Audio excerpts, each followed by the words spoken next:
Hello అండి, అందరైతే ఎలా ఉన్నారు? ఈరోజైతే నేను చేసే బిజినెస్ అయితే వీడియో అయితే చెప్తున్నా అండి. అంటే నాకే కాదు, నాలాంటి వాళ్ళకు చాలా మందికి యూజ్ అవుతుందని నేనైతే ఈ బిజినెస్ అనేది నేను మీకైతే చెప్తున్నా. ముందుగా అయితే నాదైతే యూట్యూబ్ అయితే కొత్తగా ఛానల్ అయితే స్టార్ట్ చేసినాండి.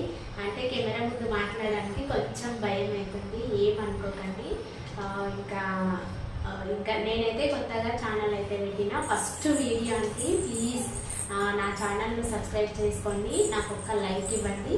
అదేవిధంగా మీరు ఎంతమంది సబ్స్క్రైబ్ చేసుకున్నారు అనేది నాకైతే ఒక కామెంట్ ద్వారా అయితే పెట్టండి ఫ్రెండ్స్. నేను కూడా తెలుసుకుంటా కదా, ఫలానా వాళ్ళు సబ్స్క్రైబ్ చేసుకున్నారు అని అనుకుంటా కదా. అందుకోసమని ప్లీజ్ ఒక సబ్స్క్రైబ్ ఇచ్చే ముందు నాకైతే ఒక కామెంట్ అయితే పెట్టండి. ఇంకా నేనైతే ఇంతకు ముందుకు ఛానల్ రన్ చేసిన, అంటే వేరే ఛానల్.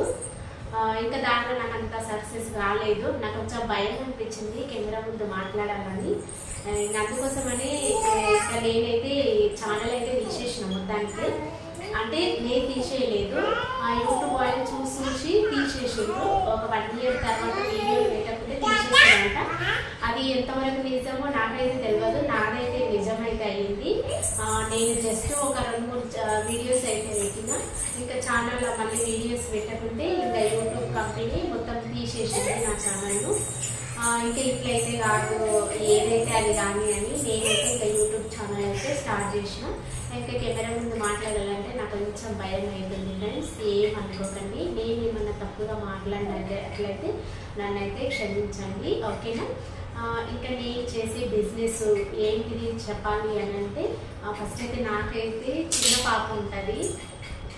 బాబు అయితే స్కూల్కి అయితే వెళ్తాడు, మా ఆయన అయితే డ్రైవింగ్ అయితే చేస్తాడు. మరి నేను పాపను పెట్టుకొని బయటికి అయితే డ్యూటీకి వెళ్ళలేను కదా. నా స్టడీ వచ్చేసి డిగ్రీ అయితే కంప్లీట్ అయింది. మరి బయటికి వెళ్ళలేను కదా, పాపను పెట్టుకొని ఏంటి జాబ్కి వెళ్ళలేను. కాబట్టి ఇంట్లో మా ఆయన మీదనే ఆధారపడకుండా నాకంటూ ఒక కొంచెం మనీ అనేది సంపాదించాలి అని నేనైతే అనుకున్నాను. అందుకోసమనే యూట్యూబ్ ఛానల్ అయితే స్టార్ట్ చేసిన ఫ్రెండ్స్. మీరైతే ప్లీజ్ నాకైతే సపోర్ట్ ఇవ్వండి, ఓకేనండి? మీ సపోర్ట్ వల్ల నేను బాగా ఎదగాలని నేనైతే అనుకుంటున్నా ఫ్రెండ్స్. ప్లీజ్ మీరు కూడా నన్ను ఒక అక్కలాగానో ఒక చెల్లిలాగానో అనుకొని నా ఛానల్ని అయితే సబ్స్క్రైబ్ చేసుకోండి ఫ్రెండ్స్, ఓకేనా? ఇంకేంటిది అని అంటే, పిల్లలను పెట్టుకొని బయటికి అయితే డ్యూటీకి వెళ్ళలేదు కదా, చాలా మంది అయితే డ్యూటీకి అయితే వెళ్ళలేరు. ఇంకా అట్లానే ఇంట్లో ఖాళీ అయితే ఉండలేము కదా, ఒకరి మీద ఆధారపడి ఉండలేదు. పాపం మా హస్బెండ్ అన్నీ తెచ్చిస్తాడు, ఇంకా మనం ప్రతిదీ ఆయన అడగాలంటే చాలా అసలు ఎట్లా అనిపిస్తుంది కదా. ఇంకా అన్ని ఇంట్లోకి అన్నీ తెచ్చిస్తున్నాడు కదా, మనం అడగాలంటే ఆయన కష్టాన్ని అయితే చూడలేక, ఫర్ ఎగ్జాంపుల్ నేనే ఆయన కష్టం చూడలేక నేనైతే కొన్ని అయితే అడగను. ఇంకా నేనంటూ ఏదైనా ఒకటి చేసుకుందాము, పాపను పెట్టుకొని చేసుకుందాము అని నేనైతే అనుకున్నా. ఇంకా అనుకున్న తర్వాత మా పాప 3 months పుట్టిన తర్వాత, అంటే పుట్టి 3 months అయిన తర్వాత నేనైతే మిషన్ మీద తెచ్చుకున్నా. అసలు నాకు మిషన్కి నాకు అంత దూరం అయితే ఉంటుంది. అసలు నాకు నచ్చని వర్క్ అంటేనే టైలరింగ్. అట్లాంటిది ఇప్పుడు మళ్ళీ టైలరింగ్ చేసుకుంటున్నా అనేది నేనే నమ్మలేకపోతున్నా అసలు. అంటే టైలరింగ్ అంటే నేను బ్లౌజెస్ అయితే అస్సలు స్టిచ్చింగ్ చేయను, అది జస్ట్ యూట్యూబ్లో చూసే పీకో వాళ్ళు. నాకు అసలు టైలరింగ్ అసలు కుట్లు వేయడానికి కూడా రాదు, నాకు అసలు నచ్చని వర్క్ అంటే నాకు టైలరింగ్. అట్లానే నేను తక్కువ చేసి చూడను దీన్ని. కానీ నాకు అంటే కొందరికి కొన్ని హాబీస్ ఉంటాయి కదా. మై హాబీ అనేది స్టడీయింగ్, అంటే రీడింగ్ బుక్స్ అంటే నాకు చాలా ఇష్టము. ఇంకా అందుకోసమనే నాకు నచ్చిన వర్క్ అంటే టైలరింగ్. అట్లానే దీన్ని అయితే అస్సలు తక్కువ చూపు అయితే అస్సలు చేయొద్దు. అంటే కొందరికి కొన్ని వర్క్స్ అంటే ఇష్టం ఉంటాయి, నాకు ఎందుకో నచ్చదు ఇది. కానీ ఆ నచ్చని దాంతో ఇప్పుడు అనేది నేను నెలకు ఒక 10-12 వేలు అయితే సంపాదిస్తున్నా. నిజంగా నేనైతే మర్చిపోలేకపోతున్నా. నిజంగా ఎవరిని కానీ ఏ పనిని కానీ మనం తక్కువ చేసి చూడొద్దని నాకైతే ఇప్పుడైతే అనిపిస్తుంది. నిజంగా నేనైతే అసలు చాలా గ్రేట్ అనిపిస్తుంది నాకైతే నిజంగా. నాకు అప్పుడు అనిపించింది ఏ పనైనా మనం తక్కువ చేసి చూడొద్దు అని అనిపించింది. పని కాదు, అది ఎవరినైనా తక్కువ చేసి చూడొద్దు అని నేనైతే ఇప్పుడు గట్టిగా అయితే నమ్ముతున్నా. నాకు ఇప్పుడు నెలకు ఇన్కమ్ తెచ్చింది అంటే ఈ టైలరింగ్. అట్లానే నేను బ్లౌజెస్ అయితే ఏం కుట్టానంటే జస్ట్ పీకో ఫాల్ మాత్రమే కుడతా. నేను పీకో ఫాల్ మీదనే నేను 10-12 అయితే సంపాదిస్తాను. అదేంటిది పీకో ఫాల్లోనే అంతగానే సంపాదిస్తారా అని అనుకోవచ్చు. నేనైతే పీకో మిషన్ అయితే తెచ్చుకున్నా. అది పీకో మిషన్, ఇది నార్మల్, ఇది అమ్మ వాళ్ళ ఇంటికి నుంచి అయితే తెచ్చుకున్నాను. నేను మా పాప పుట్టిన 3 monthsకే నేనైతే స్టార్ట్ చేసిన.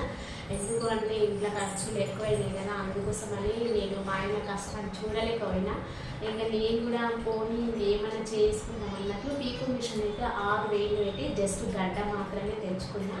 ఇంకా తెచ్చుకున్న తర్వాత నేనైతే మీరు సిటీలో ఉంటాను కాబట్టి టైలర్ షాపులు రోడ్ మీదకి వెళ్తే మస్తు ఉంటాయి. నేనైతే ఒక 5-6 షాపులు అయితే పట్టుకున్నా. వాళ్ళకి చెప్పిన పీకో ఫాల్ నేను చేస్తాను అని చెప్పిన. వాళ్ళు ఎంత తీసుకుంటారు, ఇప్పుడు ఎంత అంటే 80 రూపాయలు అయితే తీసుకుంటారు. కానీ నేనైతే 60 రూపాయల దాకా తీసుకుంటా.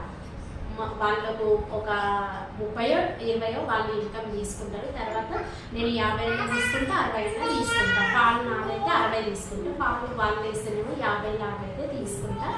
ఇంకా అట్లా ఒక 5-6 షాపులు అయితే పట్టుకున్నా.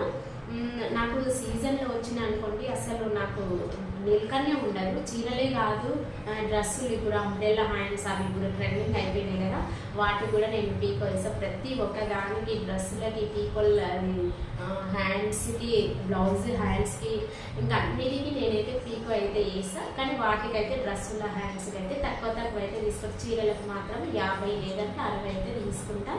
ఇంకా నేనైతే రోజుకు ఒక 4-5 చీరలు అయితే కుడతా. ఇక ఇప్పుడైతే ఇవి పీకో చేసే చీరలు ఇవి వేరే వాళ్ళు కస్టమర్ ఇచ్చిపోయినారు, ఇంకా కుట్టాలి. ఇప్పుడైతే ఈ నార్మల్ మిషన్ ఏంటిది అంటే పిల్లలు ఉన్నారు కదా, మా బట్టలు ఇట్లా చిరిగిపోయినాయి కానీ అవైతే వేసుకుంటా నేను. నేను యూట్యూబ్లో చూసి బ్లౌజ్ కూడా అయితే స్టిచ్చింగ్ అయితే నేర్చుకున్నా. ఇగో నేర్చుకున్నా కుట్టడము. అది కూడా నేనైతే కుట్టుకుంటాను. నా బ్లౌజెస్ నేనే కుట్టుకుంటా, బయట వాళ్ళైతే ఏం కుట్టాను. ఇంకా చాలా పీకో మిషనే కుడదాము. అది కూడా ఈ 1 year వరకు. తర్వాత నేను బయట అయితే దుడ్డు అయితే తీసుకుంటా.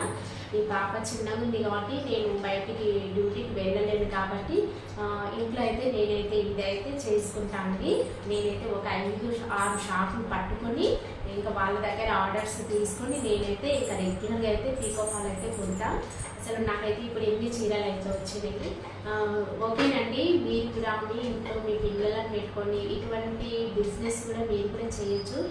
పల్లెటూరులో ఉండే వాళ్ళకైతే కొంచెం వర్తించదు, అంటే వర్తిస్తుంది కానీ ఇంతగానం అయితే ఉండదు. ఒక అట్లీస్ట్ ఒక 5-6 వేలను సంపాదించవచ్చు. సిటీలో ఉన్న వాళ్ళకి మాత్రం చాలా బాగా బెనిఫిట్ ఉందంటే నేనైతే ఒక 10-12 వేలు అయితే సంపాదిస్తాను. రోజుకు ఒక 3-4 చీరలు అయితే కుడతాను నేనైతే.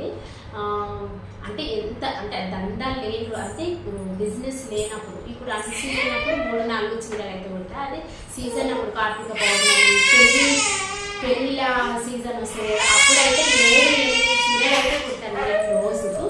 మా పాపను పెట్టుకొని నేనైతే 7-8 చీరలు అయితే కుడతాను. ఇంకా అట్లా కుట్టడం వల్లనే ఇప్పుడు మా బాబు స్కూల్ ఫీజు అయితే నేను కట్టగలుగుతున్నా. మా ఆయన బాబు ఇప్పుడే కష్టపడుతున్నా, ఆయన మీదనే నేను మాట్లాడుకుంటున్నా. నేనైతే ఇంక ఇదైతే సంపాదించుకుంటున్నాను. ఓకేనండి, మీరు కూడా నాలాగానే చేసుకొని ఇంట్లో ఉండి చేసుకోవచ్చు. ఓకేనండి, నా వీడియో మీకు ఎంతమందికి యూజ్ అవుతుంది అనేది ప్లీజ్ ఒక లైక్ ఇవ్వండి. అదేవిధంగా ఒక కామెంట్ అయితే పెట్టండి. ప్లీజ్ నా ఛానల్ని సబ్స్క్రైబ్ చేసుకోండి ఫ్రెండ్స్. ఓకేనా, మీరు సబ్స్క్రైబ్ చేయడం వల్ల నేనైతే ఇంకా ఇప్పటి నుంచి పెట్టే వీడియోస్ బాగా వ్యూస్ రావాలని నేనైతే అనుకుంటున్నాను అండి. ప్లీజ్ నా ఫస్ట్ వీడియో మీకు ఎలా అనిపించింది అనేది ఒక కామెంట్ ద్వారా అయితే పెట్టండి. ఓకేనా, బాయ్ అండి.